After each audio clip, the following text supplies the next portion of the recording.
ህይወት ልክ እንደዚህ ኪቦርድ ኪዎች ጥቁርና ነጭ ናት። ካላካል ገናኘ እዛ ጋር የምታያት ጥቁር የለበሰችው ልጅ ዳርክ ኪዊን ትባላለች።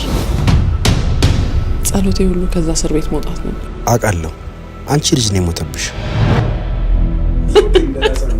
እዚህ ግቢ ከመጣው እንደዚህ ስቄ አላውቅም። መሳይ ያስብበት። ልጅቷ በሚስጥር የተከበበች ሰው ናት። አይ እዛው ለመዝናናት ብሎ ማምሻ ቤት ገብቶ ነው ያገኛት። የቻለን የማንችልበት ሁኔታ ላይ ነበርን ሰዎች ነው የተገናኘነው። እቺን ሴት ሊያጠምድ የሚፈልግ ብዙ ጎረምሳ አለ። አናግሪ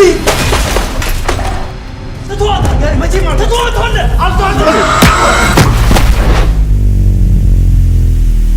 ቲትራ በእግዚአብሔር እዚህ መምጣት ለኔ ችግር አለው። እስረኛ ነሽ የሚሉት እውነት ነው ማለት ነው? ስራ መልቀቄን ልነግርህ ነው የመጣሁት። ዴቭ በቃ እኔን እምትወኝ ልክ እንደማይነካው ድምጽስ ህመምሽ ለምን አቋረጥክ? ሂጂ ግድ የለም